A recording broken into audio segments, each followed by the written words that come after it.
Now it seems there's new solid evidence that Mars once had rainforests, real rainfall, and long-lasting rivers.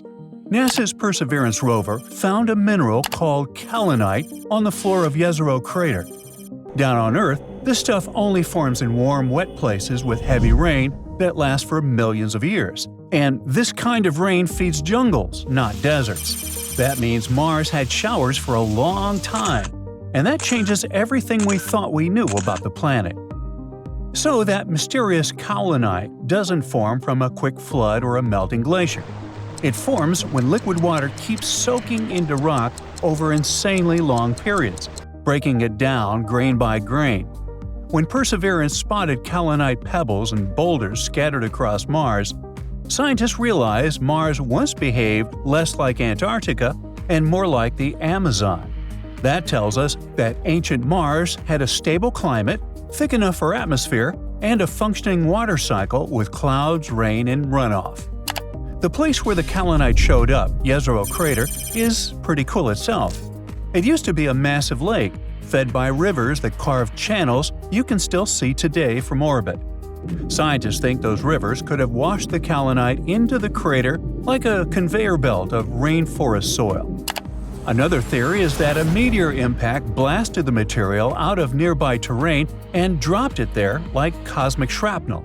Either way, water clearly moved these rocks around, and moving water is a huge deal because stagnant water doesn't shape landscapes like that. Every form of life we know depends on liquid water. Not ice, not vapor, liquid water that sticks around. A warm, wet Mars with rainfall would have had streams, wetlands, and chemical reactions happening non-stop, which are the same ingredients Earth used to kickstart life. Now this doesn't mean Mars definitely had some creatures waving at the sky, but the planet checked way more boxes for habitability than we ever expected it to. For decades, Mars looked like a planet that maybe thawed for 5 minutes and then froze forever. Now it looks more like a world that stayed comfortable for hundreds of millions of years before everything went wrong. Scientists think Mars lost its atmosphere because it lacked a strong magnetic field, which is like a shield that protects planets from the solar wind, a constant blast of charged particles from the sun that can strip a planet bare over time. While all that rainforest talk grabs headlines, Mars keeps stacking surprises. In 2025, scientists spotted skylights on Mars. Those are giant holes in the surface of the red planet that drop straight down into underground cave systems, which formed long ago. On Earth, caves like this protect life from radiation, temperature swings, and surface chaos, which makes them perfect hiding spots if ancient Martian life ever existed. Some of these caves might be karstic, which means slightly acidic water slowly dissolved the rock, carving out underground chambers over time. That process needs liquid water and patience, which Mars apparently had plenty of back in the day. Scientists suspect these caves could trap ice, preserve chemical fingerprints of life, or even lock away organic material untouched for billions of years, like a time capsule no one has opened yet.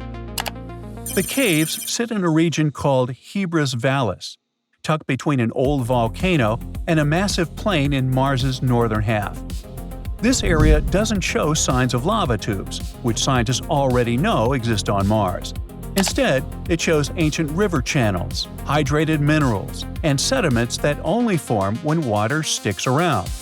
Scientists spotted 8 skylights and knew they weren't impact craters because nothing splashed outward when they formed. The surface simply collapsed into empty space below. Researchers pulled this story together using old Mars mission data, including mineral maps, hydrogen readings that hinted at buried water, and ultra-sharp images from orbit. The big deal is this: caves protect things. They block radiation, trap ice, and preserve chemical traces far better than the surface ever could. If Mars ever hosted life, even tiny microbes, those caves rank among the best places to find what's left. Now, a year earlier, in July 2024, the Perseverance rover drove along what used to be a river billions of years old.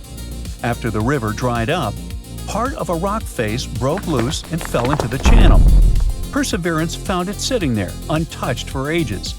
Scientists named it Sheyava Falls. The rock's surface showed tiny dark spots, scientists nicknamed poppy seeds, and larger pale blobs with dark rims called leopard spots. When Perseverance zoomed in, it also detected organic molecules. These are carbon-based compounds, the same basic ingredient every living thing on Earth uses.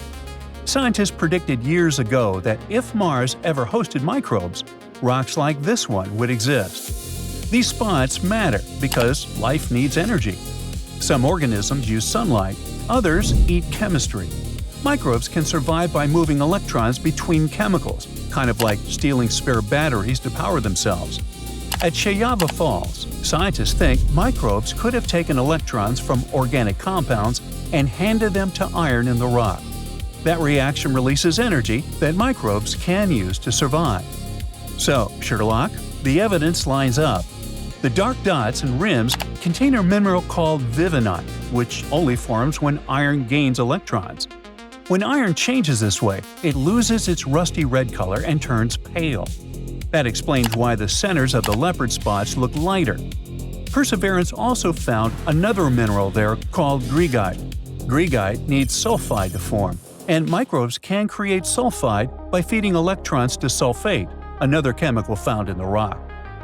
Now, scientists can't fully analyze this rock yet, but they already have one tool down on Earth, the kind so small you'd miss them unless you knew exactly how to look. If microbes ever lived in Mars's ancient oceans, they probably didn't leave skeletons or bones.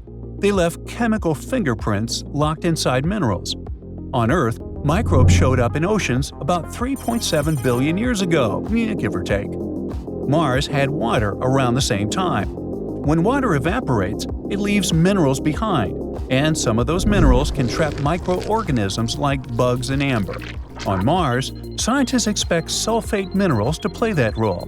On Earth, gypsum does the same thing. To test this idea, researchers went to a gypsum quarry in Algeria. Millions of years ago, the Mediterranean Sea almost dried up and left thick gypsum layers behind. Those layers preserved ancient bacteria inside them. All this makes the site a perfect Mars stand-in. The team tested a compact device called LIMS, which is an easier way of saying laser ablation ionization mass spectrometer, which I'm only going to say once. A laser zaps a tiny spot on a rock, vaporizes it, and then reads the chemical elements released. Each element leaves a unique signal, like a barcode. That lets scientists spot chemical traces linked to life. When they aimed LIMS at the Algerian gypsum, scientists found thin, thread-like structures already known to be bacteria. They also spotted minerals that microbes help create, like dolomite and certain clays. That matters because microbes don't just leave fossils, they change rocks while they live. Mars makes this harder, though. Its environment differs from Earth's, and any fossils there would be billions of years old, not millions. Scientists also need to rule out non-living processes that could copy these signals. Now, lots of people think that to find all the answers, humans must go to Mars. And the number one goal for the first human mission to Mars is finding life, not digging up resources or setting flags. Scientists want to know if Mars ever hosted living organisms, if it still does today, or if the planet once ran the chemical experiments that led to life.